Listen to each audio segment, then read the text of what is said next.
রাসূলুল্লাহ সাল্লাল্লাহু আলাইহি সাল্লাম বলেন, রাআইতু লাইলাতান উসরিয়া বি রিজালা তুকরাজু শাফাহুম বিমাকারিযা মিনান নার। মেরাজের রাতে আমি রওনা করলাম, একদল মানুষের পাশ দিয়ে গেলাম, তাকায় দেখি তাদের ঠোঁট জিহ্বাগুলা আগুনের কেচি দ্বারা কাটা হচ্ছে। আমি জিবরিল আমিনকে প্রশ্ন করলাম, জিবরিল এরা কারা? জিবরিল আমিন জবাব দেয়, হাউলাই খুতাবাউ উম্মতিকা ইয়া রাসূলুল্লাহ। হুজুর, এরা হলো আপনার উম্মতের বক্তাগণ, এরা হলো আপনার উম্মতের বক্তাগণ, এরা হলো আপনার উম্মতের বক্তাগণ। কি ভাই, নবীজিরে বলতেছে জিবরিল, হুজুর এরা আপনার উম্মতের বক্তাগণ। আল্লাযীনা ইয়ামুরুনা নাসা বিল বিররি ওয়া ইয়ানসাউনা আনফুসাহুম। হুজুর, তারা মানুষকে সৎ কাজের আদেশ করত আর নিজেদেরকে সবসময় ভুলে থাকতো। এরা তারা কিয়ামত পর্যন্ত ঠোঁট আর জিহ্বা এইভাবে কাটা হবে। আমি আপনাদের সকলের কাছে দোয়া চাইতেছি, আমি আপনাদের কাছে দোয়া চাই। দেখেন, আমি তো এই শ্রেণীর অন্তর্ভুক্ত, আল্লাহ যেন এই শ্রেণীর মধ্যে আমাদের নাম। যারা দাওয়াতের কাজ করতেছে সবাইকে যেন আল্লাহ তাআলা এই গজব থেকে হেফাজত করে, বরং সবাই যেন জাতিকেও কল্যাণের কথা বলবে, নিজেও কল্যাণের পথে চলবে, এই জাতীয় আলোচক সবাই যেন হতে পারে। আল্লাহ তৌফিক দান করে। আমি সবার কাছে আমার জন্যই দোয়া চাচ্ছি, যেন আমার জীবনে এরকম ভয়ঙ্কর কিছু না হয় যে আমার জিহ্বা, আমার ঠোঁট আমার কাটা লাগে। ভাই, এটা তো আমি সহ্য করতে পারবো না। আল্লাহ আমাদেরকে এই 9টা বৈশিষ্ট্য বললাম, যারা কাজ করবেন দাওয়াতের ময়দানে 9টা বৈশিষ্ট্য মনে রাখতে হবে। আল্লাহ তৌফিক দান করেন। নবী, আপনি বলেন, আমাকে আদেশ করা হয়েছে আমি যেন ইখলাসের সাথে আল্লাহর ইবাদত করি, এই ব্যাপারে আমাকে আদেশ করা হয়েছে। তাহলে যিনি দাওয়াত দিবেন, যিনি আলোচক হবেন, যে যেই লাইনে দ্বীনের খেদমত করবে সেখানে শুধুই ইখলাস থাকতে হবে। আলোচকের যদি এই নিয়ত থাকে, আমি আলোচনা করব, আমার রব আমাকে সওয়াব দান করবেন, পাশাপাশি আমাকে পুরা পৃথিবীবাসী যেন চিনে, এই পৃথিবীবাসী যেন চিনে, এই নিয়ত থাকলে আলোচককে আল্লাহ মোটেই তার এই আলোচনায় সওয়াব দিবেন না। আল্লাহর জন্য করলে আল্লাহ যদি তাকে প্রসিদ্ধ বানায় দেয়, এটা আল্লাহর শুকরিয়া। কিন্তু আল্লাহর জন্য কাজ করলে প্রসিদ্ধ হতেও পারেন, নাও হতে পারেন, শুধুই আল্লাহর জন্যই করতে হবে। 2 নাম্বার, আইয়াতাকিদা আন্নাহু ওয়ারিসুন বিদাওয়াতিহি ইলাল্লাহ লিনবিয়িহি মুহাম্মাদিন সাল্লাল্লাহু আলাইহি ওয়াসাল্লাম। যিনি দাওয়াত দিবেন তিনি এই আকীদা রাখা যে আমি আমার দাওয়াতটা, আমার এই যে আমি আল্লাহর পথে মানুষকে আহ্বান করব, আমার বিশ্বাস আমি মুহাম্মদ সাল্লাল্লাহু আলাইহি সাল্লামের একজন ওয়ারিস। যিনি আল্লাহর পথে মানুষকে আহ্বান করবে তার 2 নম্বর বৈশিষ্ট্য হবে তিনি এই বিশ্বাস রাখা, কোরআন সুন্নাহ প্রচার করার ক্ষেত্রে তিনি মুহাম্মদ সাল্লাল্লাহু আলাইহি সাল্লামের ওয়ারিস। তো রাসূলুল্লাহ সাল্লাল্লাহু আলাইহি সাল্লামের ওয়ারিস হিসাবে তিনি ইসলাম প্রচার করা, এই আকীদা রাখা। বিদায় হজের ভাষণে রাসূলুল্লাহ সাল্লাল্লাহু আলাইহি সাল্লাম বলেছেন, ইয়া আইয়ুহান নাস ইন্না রাব্বাকুম ওয়াহিদুন ওয়া ইন্না আবাকুম ওয়াহিদ আলা লা ফাদলা লিআরাবিয়্যিন আলা আজমিয়্যিন ওয়ালা লিআজমিয়্যিন আলা আরাবিয়্যিন ওয়ালা লিআহমার আলা আসওয়াদ ওয়ালা লিআসওয়াদ আলা আহমার ইল্লা বিত্তাকওয়া। রাসূলুল্লাহ সাল্লাল্লাহু আলাইহি সাল্লাম বলেন, তোমাদের রব একজন, তোমাদের পিতা একজন, মানে আদম। আরবের উপর অনারবীর, অনারবের উপর আরবের কোনো শ্রেষ্ঠত্ব নাই, সাদার উপর কালো, কালোর উপর সাদার কোনো শ্রেষ্ঠত্ব নাই, কৃষ্ণাঙ্গর উপর শ্বেতাঙ্গ, শ্বেতাঙ্গের উপর কৃষ্ণাঙ্গ মানুষের কোনো শ্রেষ্ঠত্ব নাই, ইল্লা বিত্তাকওয়া। তাকওয়ার মাধ্যমে শ্রেষ্ঠত্ব প্রমাণিত হবে। যার তাকওয়া বেশি তি দেখতে যেমনই হবে আল্লাহর কাছে সে সবচেয়ে সম্মানিত। এটা আল্লাহ তাআলা বলেন, ইন্না আকরামাকুম ইনদাল্লাহি আতকাকুম। তোমাদের মধ্যে যে সবচেয়ে বেশি আল্লাহকে ভয় করে সে তোমাদের মাঝে সবচেয়ে সম্মানিত। এগুলো 2 নম্বর বৈশিষ্ট্য। যিনি মানুষকে আল্লাহর দিকে দাওয়াত দিবে তার 3 নম্বর বৈশিষ্ট্য, ইয়াকুনা সাবিতান ফি দাওয়াতিহি ইলাল্লাহ। মজবুত ভাবে দাওয়াত দিবে, ইস্তিকামতের সাথে, দাওয়াত থেকে পিছপা হওয়া যাবে না। সূরা আনকাবুতের 14 নম্বর আয়াতে আল্লাহ বলেন, ওয়ালাকাদ আরসালনা নূহান ইলা কওমিহি ফালাবিথা ফীহিম আলফা সানাতিন ইল্লা 50 আমা। আমি নূহ নবীকে তার জাতির মাঝে প্রেরণ করলাম, তিনি তাদের মাঝে 50 বছর কম 1000 বছর তথা 950 বছর দাওয়াতের কাজ অবিচলতার সাথে করেছে। তার দাওয়াতে বেশিরভাগ মানুষকে দাওয়াত দিলে তারা শুধু পিছনে হটতো, পলায়ন করত, দাওয়াত গ্রহণ করতো না, কিন্তু তিনি দাওয়াত দেওয়া বন্ধ দেন। এই ব্যাপারে আরেকটা দৃষ্টান্ত সহিহ বুখারীর 240 নম্বর হাদিস, আব্দুল্লাহ ইবনে মাসউদ রাদিয়াল্লাহু তাআলা আনহুর বর্ণনা, তিনি বলেন কানা রাসূলুল্লাহ সাল্লাল্লাহু আলাইহি ওয়াসাল্লাম ইউসাল্লি বিফিনাইল কাবা। রাসূলুল্লাহ সাল্লাল্লাহু আলাইহি সাল্লাম কাবা চত্বরে নামাজ পড়তেছে, পাশে কাফেররা বসা। কাফেরদের মধ্যে একজন আরেকজনকে বলতে লাগলো, আইয়ুকুম ইয়াজিউ বিসালা জাজুরি আলি ফুলান ফায়াদউহু আলা যহরিহি ইযা সাজাদা। আচ্ছা, তোমাদের মধ্যে কে পারবা অমুক এলাকায় যাবে, যাওয়ার পর ওটের নারী বুড়ি ওটের গোবর আনবা, আনার পর মুহাম্মদ যখন সিজদায় যাবে তার কাঁধের উপর তার পিঠের উপর রেখে দিবা। উকবা ইবনে আবি মুআইত নামে এক পাপিষ্ট উঠার পর ওই এলাকায় গেছে, যাওয়ার পর ওটের নারী বুড়ি প্রস্রাব পায়খানা এগুলো আনছে, নবীজি সিজদায় গেছে, নবীজির কাঁধের উপর এগুলা রেখে দিচ্ছে। সিজদা থেকে মাথা উঠাইতে পারতেছিলেন না। আব্দুল্লাহ ইবনে মাসউদ রাদিয়াল্লাহু তাআলা আনহু বলেন, আমি শুধু তাকায় তাকায় দেখতেছিলাম। লাউ কানা লি মানআ, আমার যদি বাধা দেওয়ার সামর্থ্য থাকতো আমি বাধা দিতাম, পারছিলাম না। ফাতেমা রাদিয়াল্লাহু তাআলা আনহা আয়েশা নবীজির কাঁধের উপর থেকে এই নারী বুড়ি গোবরগুলো সরিয়ে দিয়েছে। রাসূলুল্লাহ সাল্লাল্লাহু আলাইহি সাল্লাম এই কষ্ট ইত্যাদি পাওয়ার পরেও অবিচলভাবে দাওয়াতের কাজ করেছে, তিনি পিছপা হননি। একজন দায়ী যিনি হবেন তার 3 নম্বর বৈশিষ্ট্য, তিনি মজবুত অবিচলভাবে দাওয়াত দিবেন। 4 নম্বর বৈশিষ্ট্য একটু আমার সাথে বলেন, বলেন যিনি দাওয়াতের কাজ করবে, বলেন ইসলাম প্রচারের কাজ করবে, তাবলীগের কাজ করবে, তার মধ্যে কথা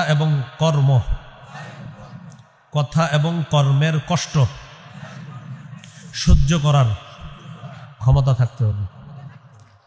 আপনি দাওয়াতের কাজ করলে কথার কষ্ট আসতে পারে আপনার উপর, কর্মের কষ্ট আসতে পারে, দুটোটা আপনি ধারণ করার আপনার মানসিকতা রাখতে হবে। সূরা আনআমের 34 নম্বর আয়াতে আল্লাহ বলেন, ওয়ালাকাদ কুযযিবাত রুসুলুম মিন ক্বাবলিকা ফাসাবারু আলা মা কুযযিবু ওয়া উযু হাত্তা আতাহুম নাসরুনা। নবী, আপনাকে কাফেররা মিথ্যাবাদী বলে, আপনি কষ্ট নিয়েন না। আপনার পূর্বে নবীদেরকে মিথ্যাবাদী বলা হয়েছে, কষ্ট দিয়েছে, তারা ধৈর্য ধারণ করেছে, তাদের কাছে আমার সাহায্য এসেছে, আপনার কাছেও সাহায্য আসবে। তো আপনাকে মিথ্যাবাদী বলবে, এটা বলতে পারে, আপনি সহ্য করতে হবে। ওয়াজ করতেছে আলোচক, ওয়াজের মাঝখানে একজনে পাশ দিয়ে এসে বলবে, হুজুর এই আলোচনা ছাড়া আরেকটা করেন। সুদের ওয়াজ করবে খতিব সাহেব, মসজিদ কমিটির কেউ বলতে পারে, আপনি গত 6 বছর ভালোই আলোচনা করছেন, আজকে আলোচনা করলেন, উনি কি আপনার করছে আলোচনা, মানে আপনি সুদ খান। তো এখন যখন ওনারা এটা বলার পরে ওই ইমাম, ওই খতিব, ওই ওয়াজ, ওই ইসলাম প্রচারকের এই মানসিকতা থাকতে হবে যে কথার কষ্ট দিলেও এটা সহ্য করতে হবে। সহ্য করা নবীদের সুন্নত, আর ঝামেলা করা আবু জাহেলের বৈশিষ্ট্য।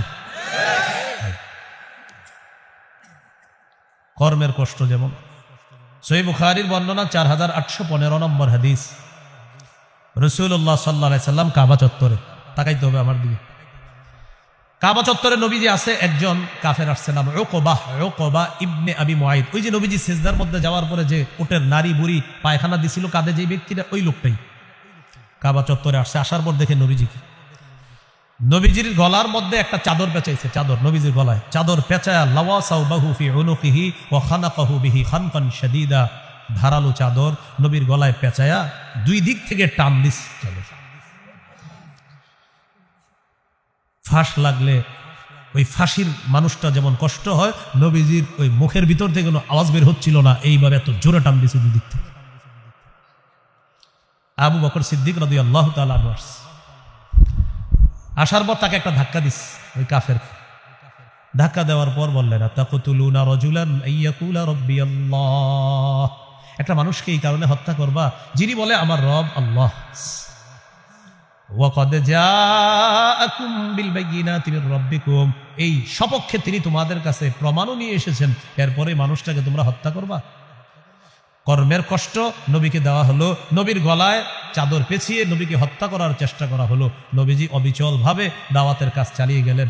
যিনি দাওয়াত দিবে, যারা আমরা তাবলীগের কাজ করব, 4 নাম্বার বৈশিষ্ট্য কথার কষ্ট, কর্মের কষ্ট, এটা ধারণ করতে হবে। 5 নাম্বার, মানুষের আকল অনুযায়ী মাঝে মাঝে দাওয়াতের কাজ করতে হবে, মানুষের আকল বুঝার চেষ্টা করতে হবে।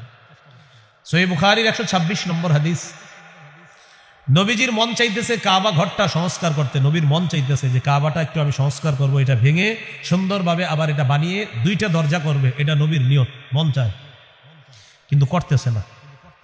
আম্মা জান আয়েশা সিদ্দিকা রাদিয়াল্লাহু তাআলা আনহাকে বললেন, আয়েশা, লাউলা কওমুকি হাদিসুন আহদুহুম, তোমার জাতি যদি নতুন মুসলমান না হতো, তারা নতুন নতুন মুসলমান না হইলে লা নাকাসতুল কাবা ওয়াজআলতু লাহা বাবাইন, বাবুন ইয়াদখুলুনা ফীহি ওয়া বাবুন ইয়াখরুজুনা মিন। আশা, তোমার জাতি নতুন মুসলমান না হলে আমি কাবাটা ভেঙে কাবার 2টা দরজা বানাইতাম, এক দরজা দিয়ে মানুষ প্রবেশ করত, আরেক দরজা দিয়ে মানুষ বের হইতো। কিন্তু তোমার জাতি নতুন মুসলমান হয়েছে, এটা করতে গেলে তারা বলবে হ্যাঁ কি দরকার ছিল, এই জন্য তাদের আকল অনুযায়ী আমি কাজটা মন চাইতেছে করতে, তারপরেও করতেছি না, তাদের মস্তিষ্ক প্রসূত কারণে আমি অফ রইলাম।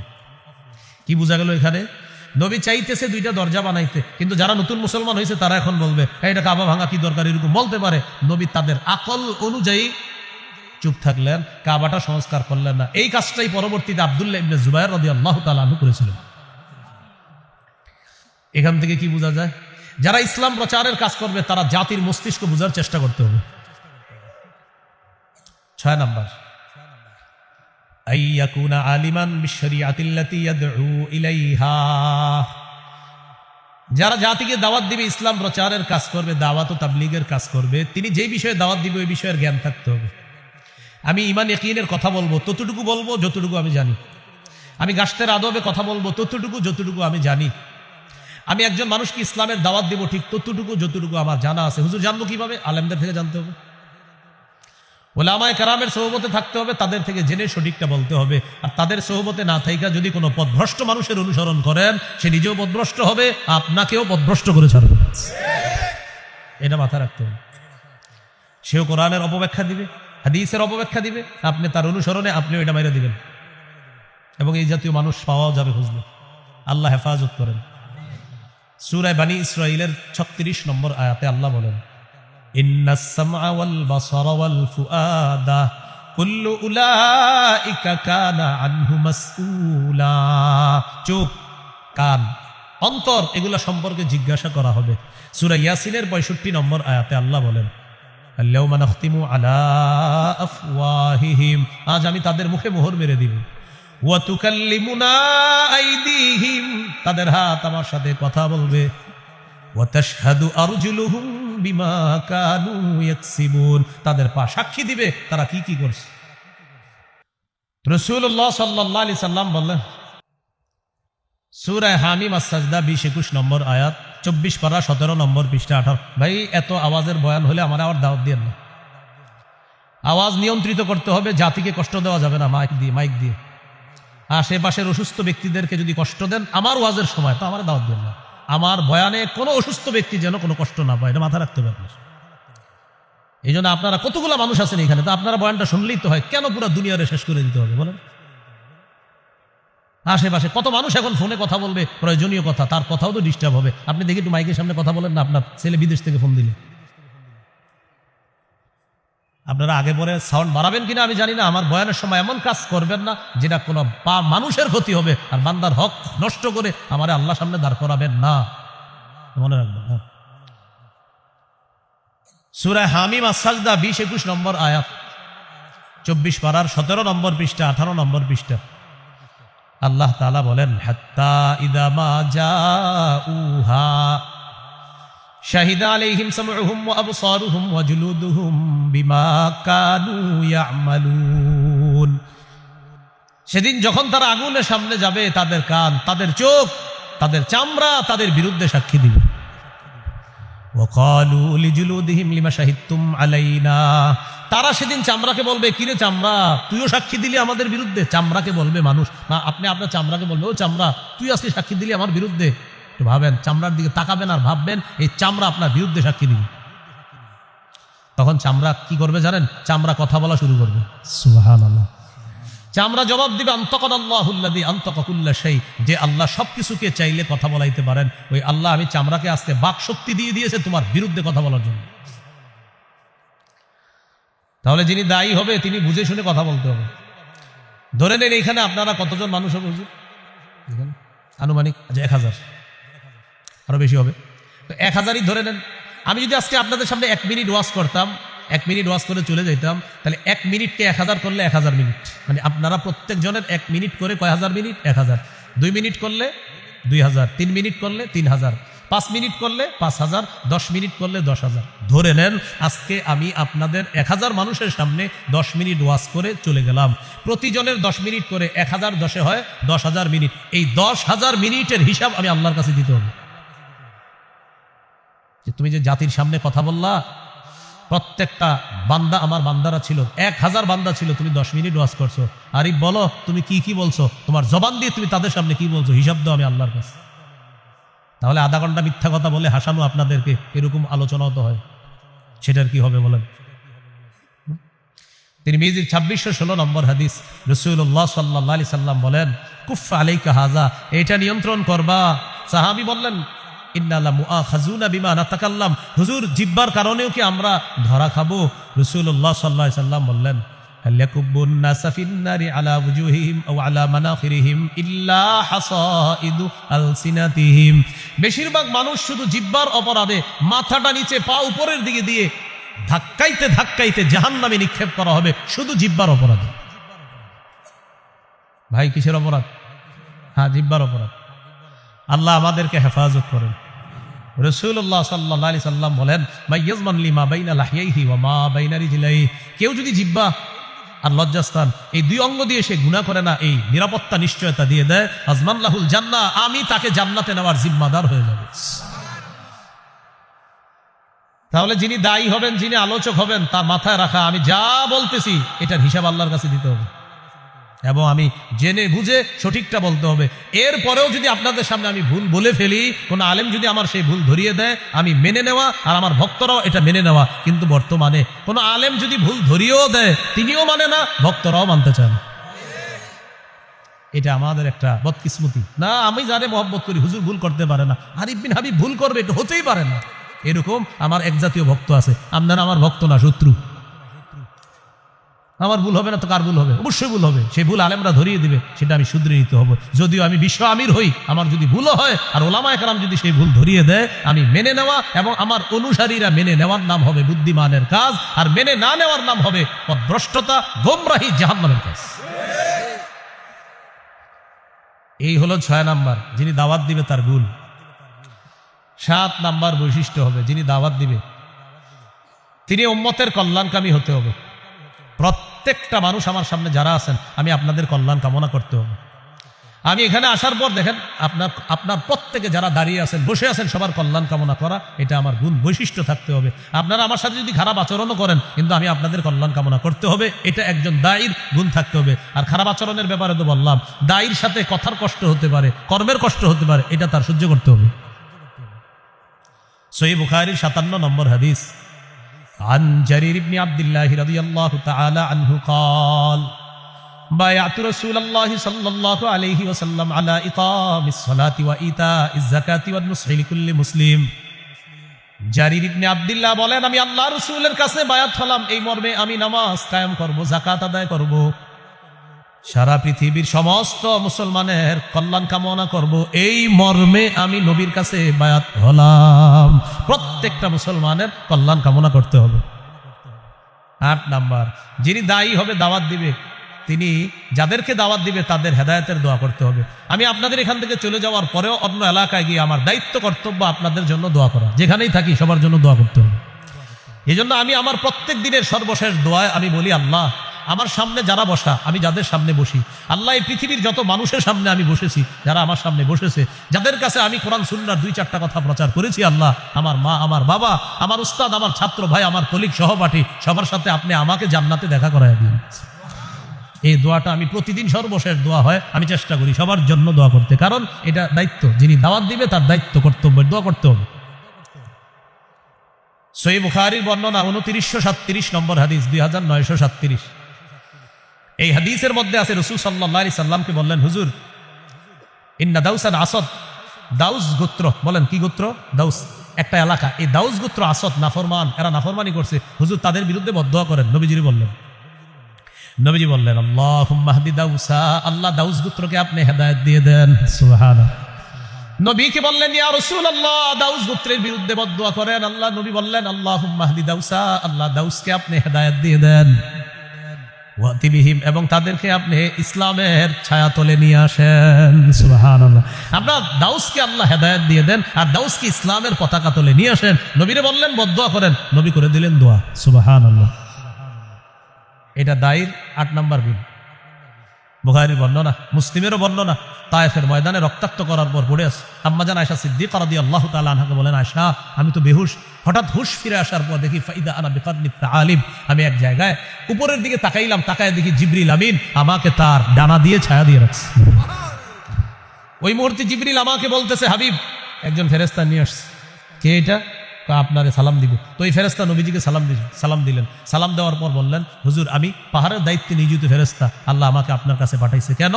আপনি যদি চান আমাকে আপনি হুকুম করতে পারেন, আমি এই 2 পাহাড় চাপা দিয়ে তায়েফবাসীকে আমি ধ্বংস করে দিই। রাসূলুল্লাহ সাল্লাল্লাহু আলাইহি সাল্লাম বললেন, লা বাল আরজু আন ইউখরিজাল্লাহু মিন আসলাবিহিম মান ইয়াবুদুল্লাহ লা ইউশরিকু বিহি শাইআ। আমি চাই না তুমি তাদেরকে ধ্বংস করে দাও, আমি চাই আজকে আমি যাদেরকে দাওয়াত দেওয়ার পর আমাকে রক্তাক্ত করলো, আমার আশা তারা আমার দাওয়াত গ্রহণ করে নাই, তাদের ঔরস থেকে যে সন্তানরা দুনিয়াতে আসবে তারা আমার দাওয়াত গ্রহণ করে এক আল্লাহর ইবাদত করবে, আল্লাহর সাথে শিরিক করবে না। তাই আমি নবী চাই না তাদেরকে ধ্বংস করা হোক, বরং আমি চাই তারা গ্রহণ করে নাই তার সন্তানরা আমার দাওয়াত গ্রহণ করবে। এটা 8 নম্বর বৈশিষ্ট্য দায়ী, আলোচক, খতিব, মুবাল্লিগ, ইসলাম প্রচারক তাদের। 9 নম্বর বৈশিষ্ট্য, দায়ী যিনি হবেন, আলোচক যিনি হবেন, তিনি যা বলবেন। আর কারো ফোন টোন আছে? সবার শুরু হয়েছে মনে হয়, এখন মাঠেও শুরু হয়েছে। তো 9 নম্বর, যিনি দাওয়াত দিবেন তিনি যা বলবেন ওই অনুযায়ী তিনিও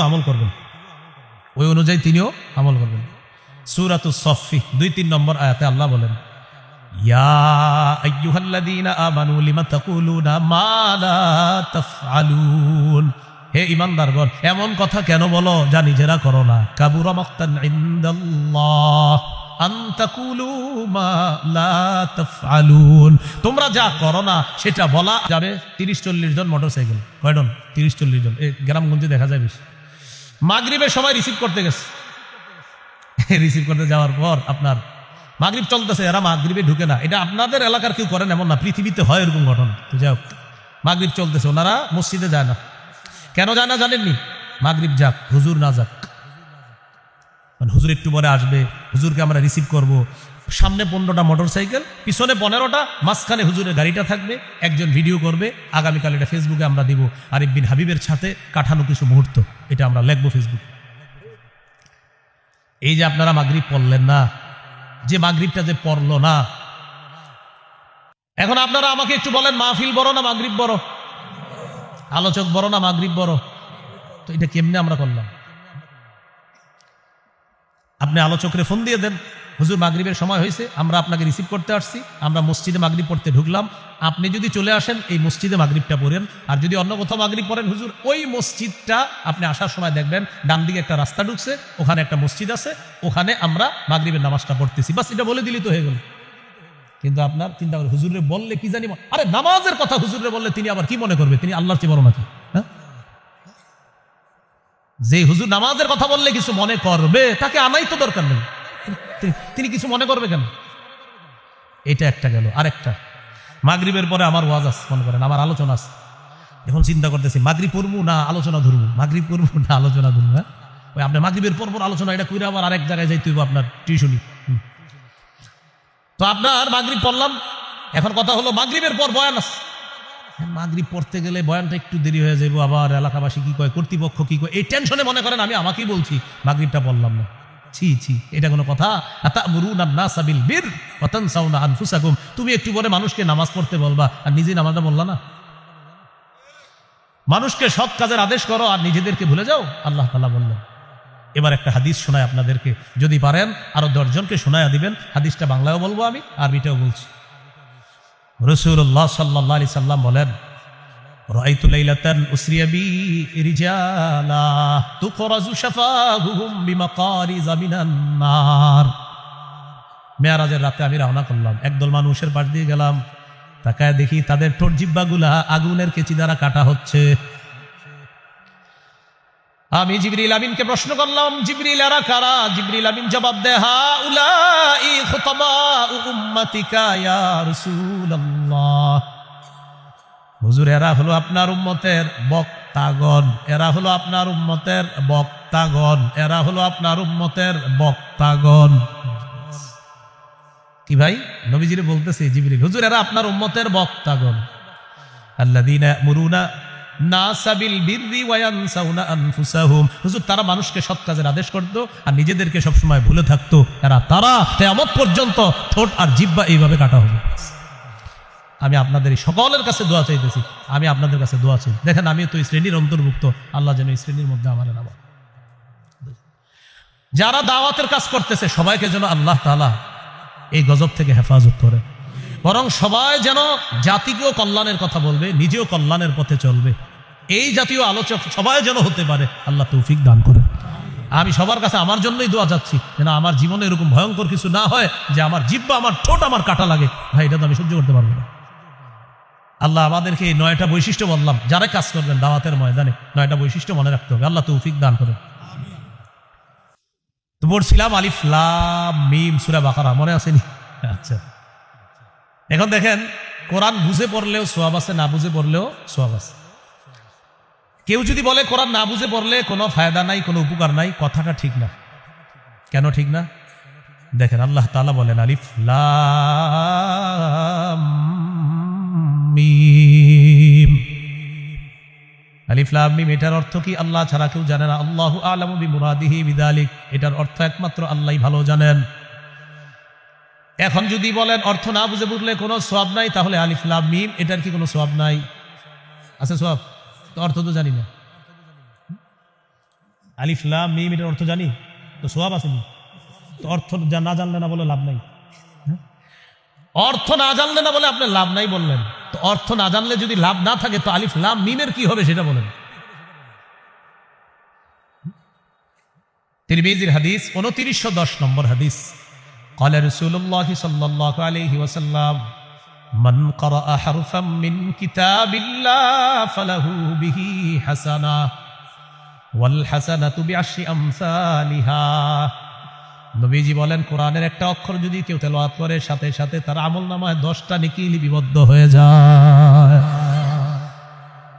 এরপর নবী এমন একটা আয়াত দিয়ে নবী দলিল দিলেন। নবী বলেন আলিফ লাম মিম। নবী বলেন লা আকুলু আলিফ লাম মিম হারফুন, আমি নবী বলছি না আলিফ লাম মিম পুরাটা একটা অক্ষর, এমনটা বলি না, বরং আলিফুন হারফুন ওয়া লামুন হারফুন ওয়া মিমুন হারফুন। আলিফ একটা অক্ষর, লাম একটা অক্ষর, মিম একটা অক্ষর। আলিফ লাম মিম কারো মুখ থেকে যদি উচ্চারণ হয়, যদিও অর্থ জানি না, সাথে সাথে তার আমলনামায় 30টা নেকি লিপিবদ্ধ করে দেওয়া হয়। তাহলে অর্থ না বুঝে পড়লেও সওয়াব আছে। বাকি সবাইকে উৎসাহিত করব, অর্থ বোঝার চেষ্টা করব, বলেন ইনশাআল্লাহ। বয়স্ক শিক্ষা, কোরআন শিক্ষা হয় এখানে। আমি বয়স্ক শিক্ষা মাদ্রাসার মোতামিম সাহেবকে বলবো, আপনি কোরআন শিখানোর পাশাপাশি তাদেরকে অন্তত আলাম তারা থেকে নিয়ে নাস পর্যন্ত সূরাগুলোর অনুবাদও শিখিয়ে দেন। মহিলাদেরও বয়স্ক শিক্ষা এখানে আছে, মা বোনদেরকেও আপনারা আলাম তারা থেকে অন্তত নাস পর্যন্ত অনুবাদ শিখান। লাভ হবে কি, তিনি যখন নামাজে দাঁড়াবে, দাঁড়ানোর পর আউযুবিল্লাহর অনুবাদ পারে, বিসমিল্লাহর অনুবাদ পারে, আলহামদুলিল্লাহি রাব্বিল আলামিন পুরা সূরার অনুবাদ পারে, এরপর পড়তেছে আলাম তারা কাইফা ফাআলা রাব্বুকা বিআসহাবিল ফিল। পুরা সূরার অনুবাদ পারে, অনুবাদ একদিক দিয়ে মুখে পড়তেছে আর অন্তরে অনুবাদ মনে পড়তেছে। ইবলিস ধোঁকা দেওয়ার সুযোগ পাইতেছে না। 4 রাকাত নামাজে ফাতিহাও পড়লো, সূরাও মিলাইলো, অনুবাদ কুলাও তিনি পারে। রব্বানা লাকাল হামদের অনুবাদও পারে, সুবহানা রাব্বিয়াল আযীমের অনুবাদ পারে, সুবহানা রাব্বিয়াল আ'লার অনুবাদ পারে, আত-তাহিয়াতুর অনুবাদ পারে, আল্লাহুম্মা সাল্লি আলা মুহাম্মদ, আল্লাহুম্মা বারিক আলা মুহাম্মদ, এগুলার অনুবাদও পারে। পুরা নামাজ শেষ করবে আসসালামু আলাইকুম ওয়া রাহমাতুল্লাহ, এটারও অনুবাদ পারে। পুরা নামাজে ইবলিস ট্রাই করছিল আপনারে ধোঁকা দেওয়ার, বেচারা পারে নাই। কেন পারে নাই? কারণ আপনি একদিক দিয়ে পড়তেছেন, আরেক দিক দিয়ে আপনার দিলে চলতেছে ও আলাম তারার মানে এটা, লিইলাফির মানে এটা, সুবহানা রাব্বিয়াল আযীম আলা আমি বুঝতেছি, কলবের মধ্যে আপনার বুঝ আসতেছে, জবানে আপনি পড়তেছেন। ইবলিস ধোঁকা দেওয়ার চেষ্টা চালায়াও সালাম পর্যন্ত ধোঁকা দিতে পারে নাই। এই জন্য আলাম তারা থেকে কিছু সূরা আমরা শিখিয়ে দেব। বয়স্ক যারা আছে, এই মাশাআল্লাহ আমার আগে যিনি তেলাওয়াত করছে উনিও মনে হয় এই বয়স্ক মাদ্রাসার ছাত্র। হ্যাঁ, কত সুন্দর তেলাওয়াত করছে, তো বুঝারই উপায় নেই। এই যে একটু আগে যিনি তেলাওয়াত করছে উনি যে বয়স্ক মাদ্রাসা ছাত্র, আমি তো ভাবছি কোনো কারি সাহেব পড়তেছে, মানে কোনো কারি বলতে উনি পড়াশোনা করে একজন জেনুইন মাদ্রাসার কারি সাহেব, আমি এটাই ভাবছি। পরে হুজুর এসে বলতেছে হুজুর উনি কিন্তু আমাকে বয়স্ক মাদ্রাসার ছাত্র। সুবহানাল্লাহ। তো মাশাআল্লাহ, আল্লাহ তাআলা তাকে সহ আরো যারা এরকম বয়স্ক মাদ্রাসায় আছেন সকলকে যেন সুন্দরভাবে কোরআন তেলাওয়াত করতে পারেন, আল্লাহ তৌফিক দান করেন। আমিন। এইগুলো আলিফ লাম মিম। এরপরে আল্লাহ বলেন যালিকাল কিতাবু লা রাইবা ফীহ, এই কিতাব, এটার মধ্যে কোনো সন্দেহ নাই। এই কিতাব যে আল্লাহর পক্ষ থেকে, এতে কোনো সন্দেহ নাই। সূরা ইউনূসের 37 নম্বর আয়াতে আল্লাহ বলেন ওয়ামা কানা হাযাল কুরআনু আইয়ুফতারা মিন দুনিল্লাহ ওয়ালাকিন তাসদীকাল্লাযী বাইনা ইয়াদাইহি ওয়া তাফসীলাল কিতাবি লা রাইবা ফীহি মির রাব্বিল আলামিন। আল্লাহ তাআলা বলেন এই কোরআন কারো থেকে বানানো নয়, এটা আল্লাহ ছাড়া কারো থেকে তৈরি করা না, বরং এটা আল্লাহর পক্ষ থেকে কিতাব। এই কিতাব তার আগের যতগুলা আসমানি কিতাব আছে সবগুলা কিতাবকে সত্যায়ন করে হলো আল কোরআন। এই কোরআন তার পূর্বের যত কিতাব আছে সব কিতাবগুলার ব্যাখ্যা দেয়, এটা হলো আল কোরআন। এরপর আল্লাহ বলেন লা রাইবা ফীহি মির রাব্বিল আলামিন, এই কোরআন রবের পক্ষ থেকে নাজিলকৃত কিতাব, এতে কোনো সন্দেহ নেই। এই হলো যালিকাল কিতাব লা রাইবা ফীহি।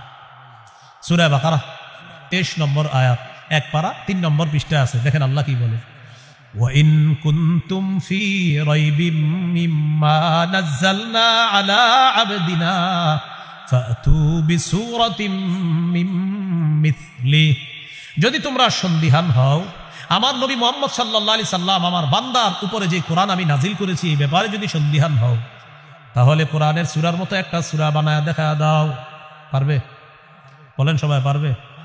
পরের পৃষ্ঠায় এক পারা 4 নম্বর পৃষ্ঠা সূরা বাকারা 24 নম্বর আয়াতে আল্লাহ বলতেছেন ফাইল্লাম তাফআলু, যদি তোমরা কোরআনের মতো একটা সূরা বানাতে না পারো, কি বলছে? যদি বানাতে, সাথে সাথে বলতেছে ওয়ালান তাফআলু, আর শোনো কিছুতে পারবাও না। সুবহানাল্লাহ, আল্লাহ বলে দিচ্ছে ফাইল্লাম তাফআলু, যদি না পারো, এই শোনো ওয়ালান তাফআলু, পারবাও না।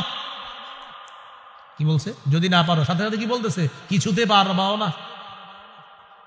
ফাত্তাকুন নারাল্লাতী ওয়াকুদুহান নাসু ওয়াল হিজারা, তাহলে ওই আগুনকে ভয় করো যে আগুনের জ্বালানি হলো মানুষ এবং পাথর।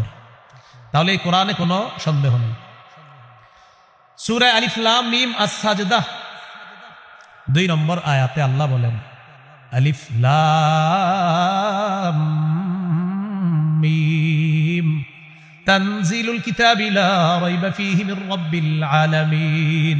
21 পারা 14 নম্বর পৃষ্ঠার শুরুতে আছে সূরা আলিফ লাম মিম আস-সাজদা। আল্লাহ বলেন এই কোরআন আল্লাহর পক্ষ থেকে নাজিলকৃত, কোনো সন্দেহ নাই এটা বিশ্বজগতের রব আল্লাহর পক্ষ থেকে নাজিলকৃত কিতাব আল কোরআন। সামনে যাই আমরা, পরে কি বলে আল্লাহ দেখেন হুদাল্লিল মুত্তাকিন, কোরআন মানুষের জন্য হেদায়েত, মুত্তাকিদের জন্য হেদায়েত। একটু বলেন সবাই, বলেন কোরআন মুত্তাকিদের জন্য হেদায়েত। এবার বলেন তো কয়েকবার বলেন কোরআন, আবার আবার, এবার থামেন। এখন এই কোরআনের হেদায়েতটা পাবেন কিভাবে? রমজানে 3 খতম পরে ইমাম সাহেবের কাছে লাইলাতুল কদরে দোয়া চাইবেন, হুজুর আমি 3 খতম কোরআন পড়ছি, একটু দোয়া করে দিয়েন। পরে কোরআনটা রাইখা দিবেন ঘরে, আবার আগামী রমজানে খুলবেন। আবার কি করবেন? আগামী রমজানে খুলবেন।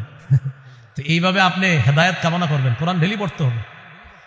কোরআন থেকে হেদায়েত নিতে হবে, গ্রহণ করতে হবে। সূরা শুরা 52 নম্বর আয়াত, 25 পারা 8 নম্বর পৃষ্ঠা আল্লাহ তাআলা বলেন, ওয়ালাকিন জাআলনাহু নূরা নাহদি বিহি মান নাশাউ মিন ইবাদিনা। আল্লাহ তাআলা বলেন, এই কোরআনকে আমি আলো বানিয়েছি, এই আলোর মাধ্যমে আমার বান্দাদের মধ্য থেকে যাকে চাই তাকে হেদায়েত দান করে দেই। তাহলে কোরআন আলো, কোরআনের এই আলো গ্রহণ করতে হবে, কোরআন থেকে হেদায়েত গ্রহণ করতে হবে। আল্লাহ তাআলা তৌফিক দান করেন। সূরা ইউনূস 57 নম্বর আয়াতে আল্লাহ বলেন, ইয়া আইয়ুহান নাস কদ জাআতকুম মাউইযাতুম মির রাব্বিকুম। হে লোক সকল, তোমাদের কাছে তোমাদের রবের পক্ষ থেকে ওয়াজ এসেছে। বলেন, কি এসেছে? আবার বলেন। এই পুরা কোরআনটা ওয়াজ। সুবহানাল্লাহ, পুরা এই পুরা কোরআন ওয়াজ, ওয়াজ।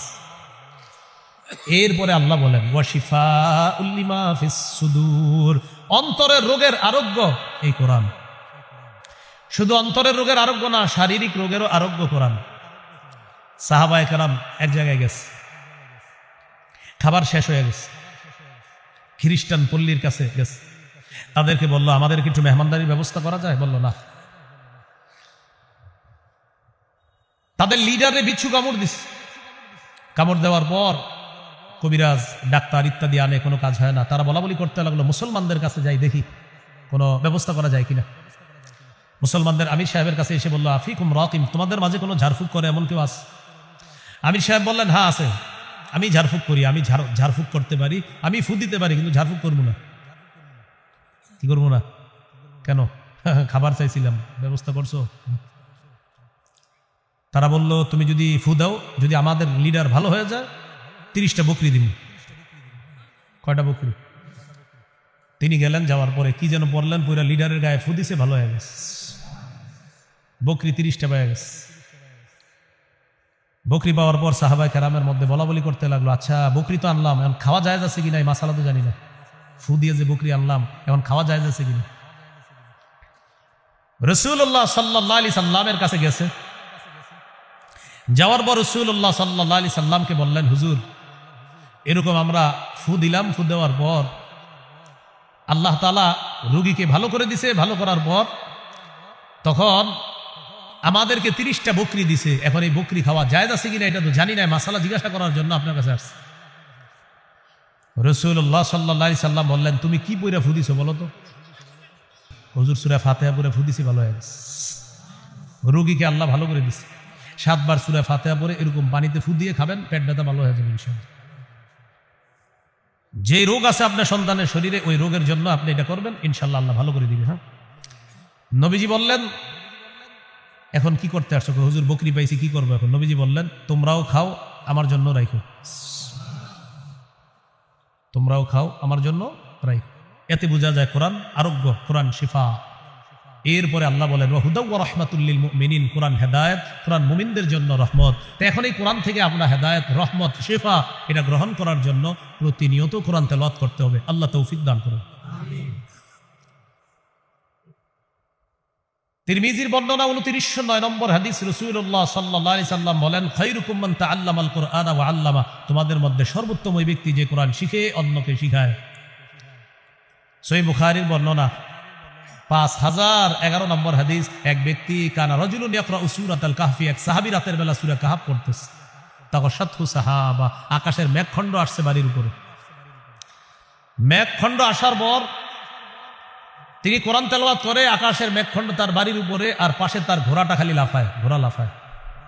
কোরআন তেলাওয়াত থামাইলেন, মেঘখণ্ড চলে গেল।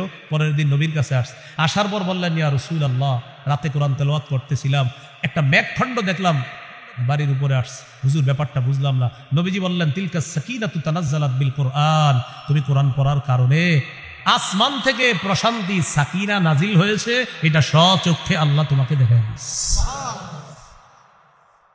কোরআন যখন তেলাওয়াত করা হবে তখন কোরআন তেলাওয়াত শুনবো। বলেন, তখন কোরআন তেলাওয়াত কি করব? শুনবো। এই যে কারি আবু রায়হান তেলাওয়াত করছে না, করবো? করবে ইনশাআল্লাহ। তো যখন তেলাওয়াত করবে তখন মন দিয়ে তার তেলাওয়াত শুনতে হবে। মন দিয়ে কি করতে হবে? তেলাওয়াত শুনতে হবে। আল্লাহ কোরআনের মধ্যে বলেন, ওয়াইদা কুরিআল কুরআনু ফাসতামিউ লাহু ওয়া আনসিতু, যখন কোরআন তেলাওয়াত করা হয় তখন তোমরা চুপ থাকবা এবং কান পেতে কোরআন তেলাওয়াত শুনবা। তো যখন কোরআন তেলাওয়াত করা হবে তখন আমরা মনোযোগ সহকারে কোরআন তেলাওয়াত শুনবো। আল্লাহ তৌফিক দান করেন। তো বলছিলাম কোরআন হুদাল্লিল মুত্তাকিন, মুত্তাকিদের জন্য হেদায়েত। আমরা সবাই যেন এই হেদায়েত, রহমত, বরকত গ্রহণ করতে পারি। আল্লাহ তৌফিক দান করেন। যে কথাগুলো শুনলাম বললাম আমল করার তৌফিক দান করেন। সুবহানাল্লাহি ওয়া বিহামদিহি, সুবহানাকাল্লাহুম্মা ওয়া বিহামদিক, আশহাদু আল্লা ইলাহা ইল্লা আনতা আস্তাগফিরুকা ওয়া আতুবু ইলাইক। আসসালামু আলাইকুম ওয়া রাহমাতুল্লাহি ওয়া বারাকাতুহু।